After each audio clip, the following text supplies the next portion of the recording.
Bom dia, pessoal do sexto ano, está aqui o professor Tarcísio. Hoje nós vamos trabalhar com a segunda parte da lição da semana passada, né? Vocês devem de lembrar que semana passada eu peguei uma atividade da Seduc, uma atividade que tem 11 perguntas, e a gente trabalhou só até a pergunta 7, e isso foi a atividade 10, ok? Na atividade 11, pessoal, nós vamos fazer as outras perguntas, ok? Deixa eu só falar mais algumas considerações. Teve alguns alunos que tiveram dificuldade na pergunta 4 e 5, então eu fiz um vídeo só para ela. E hoje, pessoal, eu vou explicar aqui essas outras questões aqui. Eu vou parar em algumas perguntas para a gente poder fazer reflexão, para a gente poder trabalhar, senão vocês não vão conseguir fazer e vocês vão ter dúvidas, tá? Bom, então aqui, ó, questão 7, 8, 9, 10 e 11, tá?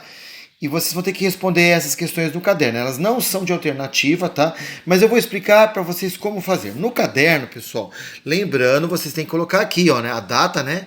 Eu coloquei a data que eu tô fazendo esse vídeo. Você pode pôr a data que você terminar isso aqui, não. Praia Grande, 25 de junho de 2020. O seu nome, sempre põe o seu nome. Tem aluno pondo apelido. Tem aluno com apelido na plataforma e colocando apelido ou nada aqui. Então a gente não consegue identificar quem é o aluno. Então me facilita a minha vida. Põe seu nome de novo. Eu sei que é chato escrever o nome toda vez, mas isso aqui é trabalho entregue. Nós não estamos mais na sala de aula, né? Vocês estão mandando fotos, tá? Então, fotos do trabalho. Então eu vou pedir para vocês colocarem o nome de vocês aqui e qual sexto ano é melhor, não perde atividade, tá bom? E aí vamos voltar aqui para as questões, tá bom? Questão 7. Questão 7 ainda tem a ver com a aula passada. Mas tecnicamente, se vocês forem ver, pessoal, eu não preciso ler nada da aula passada, tá? Eu só preciso refletir um pouquinho sobre o que a questão 7 está falando. Então tá aqui, ó. Na história em quadrinhos, a personagem diz que devemos combater a ignorância, a ganância e a injustiça para conseguirmos conservar o meio ambiente. Tudo bem. Em sua opinião, como podemos fazer isso no dia a dia? Bom, o que na verdade, como você tem que responder essa pergunta aqui, ó? Vamos colocar aqui, ó. É uma pergunta de opinião e você tem que colocar assim, sugestões para combater a ignorância, a ganância e a injustiça. Vamos lembrar que nós estamos falando de conservar o meio ambiente, então não é qualquer ignorância, nem qualquer ganância, nem qualquer injustiça. É ignorância em relação à conservação do meio ambiente, ganância em relação à conservação do meio ambiente, injustiça em relação à conservação do meio ambiente. Pessoal, você vai colocar apenas uma sugestão. Uma sugestão para combater a ignorância, outra para a ganância, outra para a injustiça, tá bom? Só que assim, vamos lembrar um pouquinho o que significam essas palavras aí. Ignorância vem de ignorar, de não saber, de não conhecer. Então, eu sou ignorante em tudo que eu não sei, tudo que eu desconheço a causa ou desconheço os porquês. Então, se eu ignoro alguma coisa, eu sou ignorante nisto, tá bom? Bom, como eu combato a ignorância? Que sugestão eu posso dar aqui? Bom, sei lá, eu posso propagandas, eu posso colocar aqui aulas com temas sobre o assunto da ecologia, sobre o assunto da conservação. Os outros são mais difíceis, né? Como eu combato a ganância do homem em relação à destruição do meio ambiente. Como eu combato a injustiça humana em relação... Isso aqui é bem difícil, aqui vocês vão ter que dar uma pensadinha em que vocês vão pôr aqui, tá bom? Questão 8. Vem cá. Questão 8. Para responder a questão 8, pessoal, tem que dar uma olhada nessa propaganda aqui, ó. Isso aqui é uma propaganda, tá? Propaganda, vocês sabem como que é. Propaganda do Bombril, propaganda de televisão, de celular. E existem propagandas que não vendem produtos. Existem propagandas que vendem uma ideia, tá? Vou dar um exemplo aqui, eu tirei do livro de vocês, ó. Peguei aqui uma propaganda do livro de vocês, aquele que a gente está usando.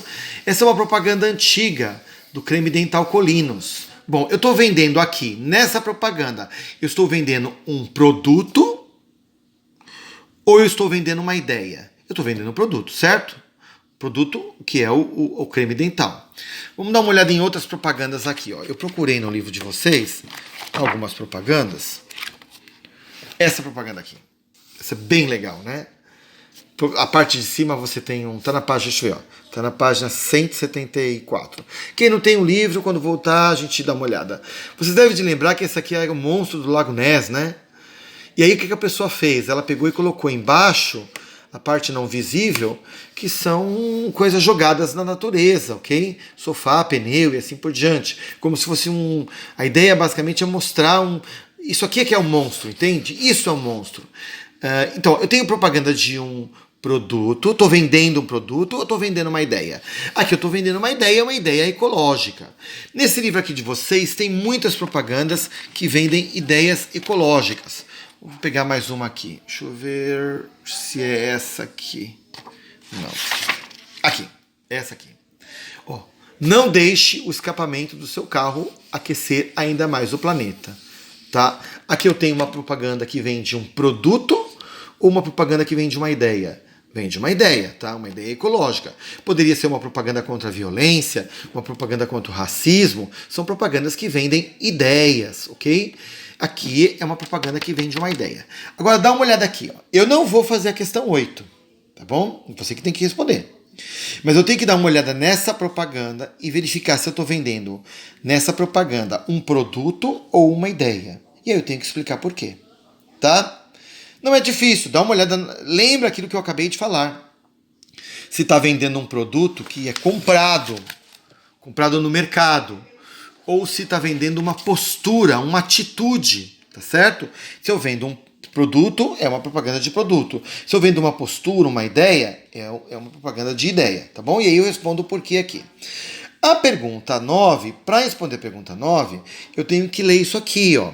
Eu tenho que ler todo esse quadro aqui, o Saiba mais sobre propagandas e suas linguagens. Então, como é a linguagem de uma propaganda. Eu vou ler para vocês e a gente vai marcar, ó. O que uma propaganda tem que ter. Se você ler isso aqui, você vai perceber que toda propaganda tem que ter isso aqui, ó.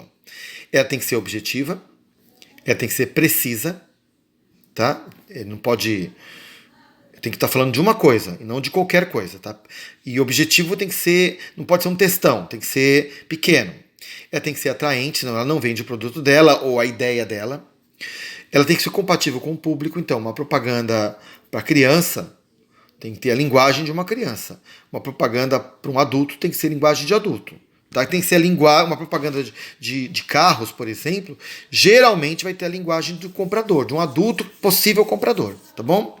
Tem que ter uma chamada criativa, quer dizer, a abertura dela tem que ser criativa, um apelo verbal, que é a parte escrita, um apelo visual, que é a parte visual dela, que chama atenção, verbos no modo imperativo. Verbos no modo imperativo, pessoal, são verbos que indicam ordem ou pedido, tipo assim, faça, compre, ajude, vote. Entende? São verbos que são conjugados, que parece que a pessoa está te dando uma ordem, ou pedindo, ou suplicando alguma coisa para você. Pronomes de tratamento direto, tipo você, tá? E eles utilizam a função expressiva. Como assim? A propaganda, ela é recheada de emoção. Eu coloquei isso aqui, ó, dessa forma de quadradinho aqui, ó, para você responder com X.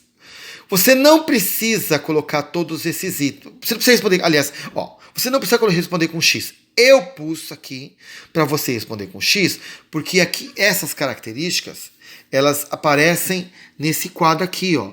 No Saiba Mais, ó. A linguagem dos anúncios publicitários deve ser objetiva, precisa e atraente. Aqui, ó. Objetiva, precisa e atraente. Então eu fui lendo o texto e fui colocando todas as características de uma propaganda, certo? E agora é só eu pôr o X. Você também pode, se você quiser, somente copiar. Sabe? Essa propaganda, a propaganda que está aqui, ela é objetiva, vírgula, precisa, vírgula, não achei ela atraente, então você não põe. Se você achou atraente, você põe atraente. Ela é compatível com o público destino? Parece que é uma propaganda infantil, né? Não sei. Vamos ver. Tem que dar uma lida nela, tá? Ela tem uma chamada criativa. Bom, a chamada dela é é a Chapeuzinho Vermelho andando por uma floresta sem árvore, né? Indo para casa da vovó. E assim por diante, tá bom? Tem pronomes de tratamento direto, como você, por exemplo. Vamos dar uma olhada. Opa, achei, ó. Ajude a gente. Não. Você, aqui, ó. Tá vendo? Tem pronomes. E o ajude é isso aqui, ó. Verbos no modo imperativo, lembra? Verbos que indicam ordem. Tá bem explicadinho, né, pessoal? Questão 10, vamos lá. A questão 10 e questão 11, eu só vou ler, mas não vou responder não, porque ela tá facinho, tá bom? Observando a cena e fazendo uma comparação com o conto Chapeuzinho Vermelho, quem seria o lobo mau aí? Tá, o lobo mau aqui, não no... Quem é o vilão? Quem é o vilão desta propaganda aqui, tá bom? E por último, questão 11. Em sua opinião, por que o autor faz uso dessa famosa personagem infantil da propaganda? Por que ele utilizou a Chapeuzinho Vermelho? Tá? Tem a ver com o público? Tem a ver com o fato de que todo mundo conhece a história da Chapeuzinho Vermelho e isso atrairia as pessoas a fazerem um link mental entre a propaganda e a história? Bom, você que sabe, você que responde aí, coloque aí do jeito que com suas palavras, ok? Pessoal, essa é a atividade número 11. Eu espero que não tenha surgido dúvidas. Se você tiver alguma dúvida, assista ao vídeo novamente. Se você continuar com dúvidas, coloque aí a sua dúvida no portal e assim que eu puder eu respondo, ok? Valeu, bom dia, pessoal!